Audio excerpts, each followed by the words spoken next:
कुछ लोग कह रहे हैं भाई आने वाले 10 साल में हो सकता है 15 साल, लिख के रख ले भाई। जो इस वीडियो ने देखा सेव कर लियो। 5 साल का टाइम भी नहीं है तुम्हारे पास, 5 साल से पहले हो जाएगा।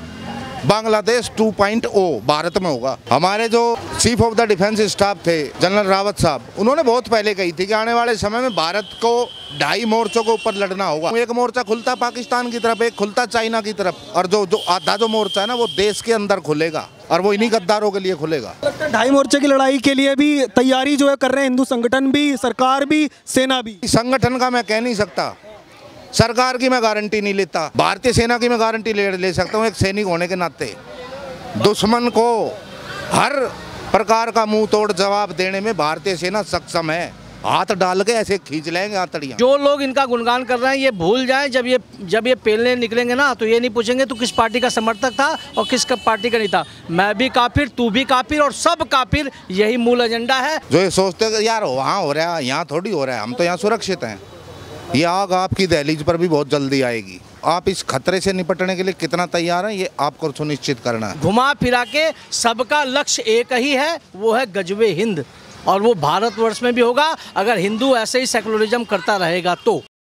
जी बताइएगा, जब आपने वो तस्वीरें देखी बांग्लादेश के अंदर आगजनी हुई, उनके प्रधानमंत्री के आवास के अंदर लोग घुसे, वहाँ से चीज़ें निकाल करके बाहर लाते हुए दिखाई दिए, इस तरीके की तस्वीरें देखी, क्या कहना चाहिए? चीज़ें बाहर लाते हुए नहीं दिखाई दिए, लूट करते हुए दिखाई दिए। माले गनीमत लूटते हुए दिखे।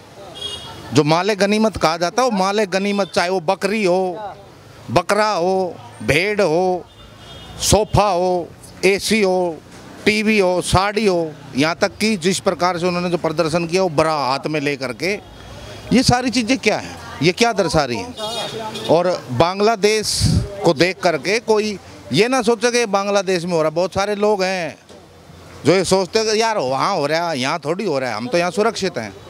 ये आग आपकी दहलीज पर भी बहुत जल्दी आएगी। आप इस खतरे से निपटने के लिए कितना तैयार हैं ये आपको सुनिश्चित करना है। और जैसे वो लोग यही कह रहे हैं कि बांग्लादेश के अंदर जिस तरीके की स्थिति बनी, वहाँ की सरकार ने ध्यान नहीं दिया, उन युवाओं की बातें नहीं सुनी, वहाँ की भीड़ की आवाज़ नहीं सुनी, इसलिए शेख हसीना को भागना पड़ा। ऐसे ही कह रहे मोदी को भी भागना पड़ेगा एक दिन अगर वो बात नहीं सुनेंगे यहाँ की युवाओं की, किसानों की और तमाम लोगों की, मुसलमानों की। देखिए, युवाओं का नाम लेकर के केवल और केवल भ्रम की स्थिति पैदा की जा रही है। और बांग्लादेश का नाम लेकर के मैं देख रहा हूँ कल से लगातार ट्विटर के ऊपर भी बाढ़ आ गई है कि एक तानाशाह का वांत हुआ, दूसरा तानाशाह यहाँ से कहाँ भागेगा, फलाना ढमकाना। ये केवल और केवल देश में अराजकता फैलाने वाले जो अवांछित तत्व हैं, ये उनके द्वारा जो षड्यंत्र रचा जा रहा है वो है। लेकिन भारत सरकार को इस पूरे मामले में, चाहे वो ट्विटर के ऊपर भी हो, शेख हसीना ने अभी कुछ ही दिन पहले रोक लगाई थी वहाँ पर, यूट्यूब पर, फेसबुक, ट्विटर, हर चीज़ पर बंद कर दिया था उन्होंने। भारत सरकार को भी समय रहते इस चीज़ के ऊपर डिसीजन लेना होगा कि ये जो सोशल मीडिया के जो प्लेटफॉर्म है ये लोगों की भलाई के लिए है या देश को बर्बाद करने के लिए, या देश को धमकी देने के लिए हैं, या देश के प्रधानमंत्री को धमकी देने के लिए हैं। और मैं तो केवल इतना कहना चाहता हूँ भाई, ये भारत देश है, यहाँ भारत देश के अंदर राष्ट्र विरोधियों के ऊपर और राष्ट्र के खिलाफ काम करने वालों के ऊपर, लिखने और बोलने वालों के ऊपर कोई ठोस कार्रवाई नहीं होती, इसलिए उनका यहाँ बल ज़्यादा, मनोबल ज़्यादा बढ़ता है। भारत सरकार को समय रहते ऐसे लोगों के ऊपर सख्त कार्रवाई करनी होगी। यदि नहीं करेंगे तो बांग्लादेश तो कुछ भी नहीं है, यहाँ जो सीन होगा वो बहुत ही भयावह होगा। जी, आप तो सेना में भी रहे हैं, आपने देखा किस तरीके से जो वहाँ के लोग हैं वो ये कह रहे हैं कि वहाँ की सेना क्या कर रही थी, जिस तरीके से वहाँ पे नियंत्रण नहीं कर पाया।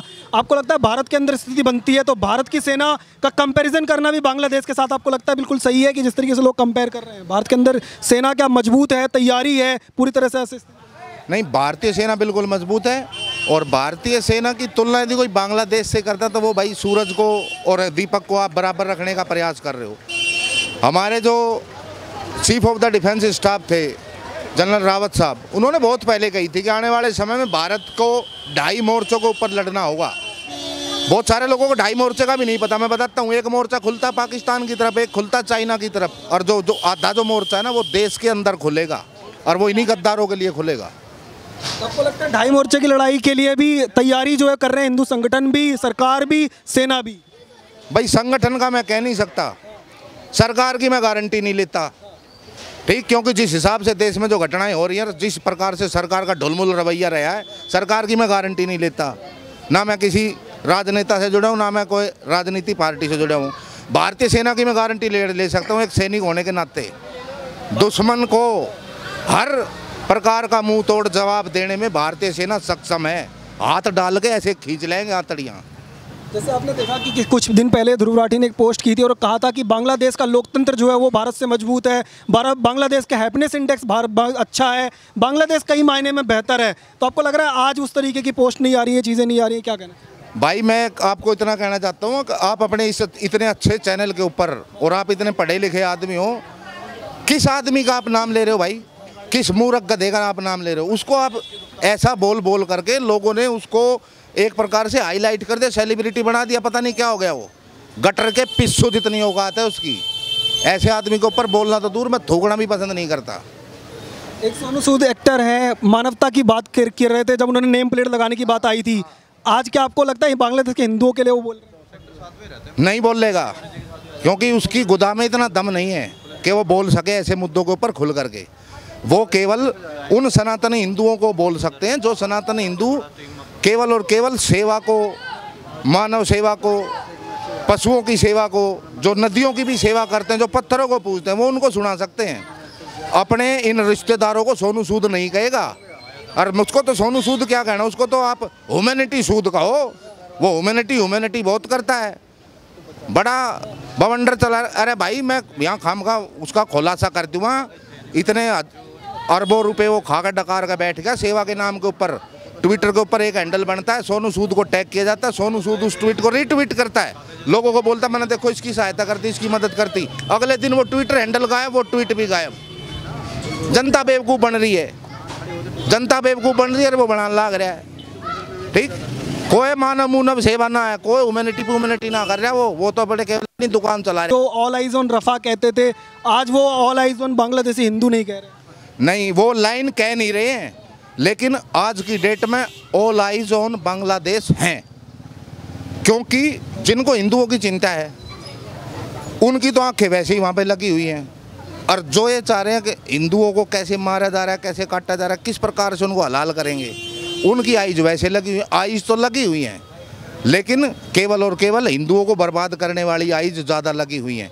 जो बांड यहाँ कुछ दिन पहले चिल्ला रहे थे ना, अब वहाँ फलस्तीन में न्यू हो गया, गाजा में न्यू हो गया, हमास में न्यू हो गया, फलाना ढिमकाना, हिंदू के लिए कहीं नहीं बोलते। वो आज के लोग आपको देख रहे हैं, उनके लिए कोई मैसेज देना चाहेंगे? कुछ सीख ले सकते हैं बांग्लादेश के हिंदू समाज? अब तो केवल ये है कि इनकी बारी कब लगे और कब ये चिल्लाएं, और फिर हम ये कहें कि भाई हमने तो पहले कहा था। अब वो फिल्म देखी थी मैंने को, अब कहाँ है डीआईजी तो 2 गोली खा कर सो रहा है। हम उस दिन के इंतज़ार में हैं जब इनका नंबर आए, ये कुटें छितें पिटें लुटें, और फिर मैं ये कहूँ मेरे को नहीं पता भाई, तुम जानो तुम्हारा भाईचारा जाने, मेरे को कुछ लेना देना नहीं है। समय रहते नहीं सीखे तो यही होगा। बिल्कुल, समय रहते नहीं जागेंगे तो ये होगा। और कुछ लोग कह रहे हैं भाई आने वाले 10 साल में हो सकता है, 15 साल, लिख के रख ले भाई। जो इस वीडियो ने देखा सेव कर लियो, 5 साल का टाइम भी नहीं है तुम्हारे पास, 5 साल से पहले हो जाएगा। बांग्लादेश 2.0 भारत में होगा। जो लोग इनका गुणगान कर रहे हैं ये भूल जाएं, जब ये पेलने निकलेंगे ना तो ये नहीं पूछेंगे तू किस पार्टी का समर्थक था और किस पार्टी का नहीं था। मैं भी काफिर, तू भी काफिर और सब काफिर, यही मूल एजेंडा है। मैं बार बार कहता हूँ, हर बार कहूँगा, मरते दम तक कहूँगा कि गाय के साथ रोटी खाने वाला और गौ को रोटी खिलाने वाला कभी भाई भाई हो ही नहीं सकता। अब देखो, कल्पना करो, 57 कंट्री होने के बावजूद भी, मुस्लिम कंट्री थी बांग्लादेश, उसके मुस्लिम प्रधानमंत्री थे, उसके बावजूद भी वो सुरक्षित नहीं है। तो हमारी क्या गारंटी है कि भारतवर्ष में रहने वाला हिंदू इन मुसलमानों से सुरक्षित है? ये हम सबको चिंता करना चाहिए। और आज बांग्लादेश एक बहुत बड़ा उदाहरण है। इससे पहले भी अफगानिस्तान में हुआ, इससे पहले भी श्रीलंका में हुआ, अब बांग्लादेश में हुआ है। ये हम सब के लिए सबक का विषय है। आज भी अगर हम एक विशेष समुदाय के वोट के लिए देश में इस प्रकार के सेकुलरिज्म लाएंगे तो अंत्योदय कभी ना कभी हमारे भी भारतवर्ष में यही होगा जो आज बांग्लादेश भुगत रहा है। यूँ तो कहते हैं आतंकवादियों का कोई मजहब नहीं होता। जब आतंकवादियों का मजहब नहीं होता, जब आतंकवादी मरता है तो क्यों कहा जाता है कि उसके लाश को, उसके बॉडी को दफनाने की परमिशन दी जाए? क्यों? जब आतंकवादी का जब कोई धर्म ही नहीं है तो मारो और फेंको उसे कूड़े में। पर ऐसा नहीं होता है। और जिस प्रकार से मैंने कहा ना, जिस प्रकार से हिंसक आंदोलन के माध्यम से, आपको पता है बांग्लादेश के एक सिंगर था जो इससे पहले सेकुलरिज्म करता था, हिंदू मुस्लिम भाईचारा करता था। क्या हुआ? ये भैया किसी के भी सगे नहीं है। अफगानिस्तान, भूटान, श्रीलंका, म्यांमार, ऐसे देशों की स्थिति भारत में भी हो जाएगी। और फिर भारत के हिंदू कहाँ जाएंगे जो आज सेकुलरिज्म की गुणगान गा रहे हैं। जैसे कई लोग ज्ञान दे रहे थे और ये कह रहे थे कि ऑल आइज ऑन रफा की बातें कर रहे थे जब फिलिस्तीन पर हमला हुआ था, पर आज वो बाहर नहीं आ रहे हैं जब हिंदुओं पर हमला हो रहा है बांग्लादेश के। भाई मैं कह रहा हूँ ना, फिलिस्तीनी पे, हमास पे जब इजराइल ने हमला किया था तो लोगों की छाती में पीड़ा हो रही थी, लोग कह रहे थे गलत कर रहा है। आज कोई क्यों नहीं कहता कि जो बांग्लादेश में हुआ वो गलत है? जो सारे एक जैसे नहीं होते, जो अच्छे वाले वो क्यों नहीं आगे खड़े होकर कहते हैं? वो क्यों नहीं, धर्म के मसीहा आके क्यों नहीं कहता कि भैया जो हो रहा है वो सब ठीक नहीं है, गलत है, ना लोकतंत्र के लिए ठीक है, ना समाज के लिए ठीक है? क्यों नहीं कहते? क्यों इनके मुंह में दही जम जाता है? क्यों इनको सांप सूंघ जाता है? क्योंकि घुमा फिरा के सबका लक्ष्य एक ही है, वो है गजबे हिंद। और वो भारतवर्ष में भी होगा अगर हिंदू ऐसे ही सेकुलरिज्म करता रहेगा तो।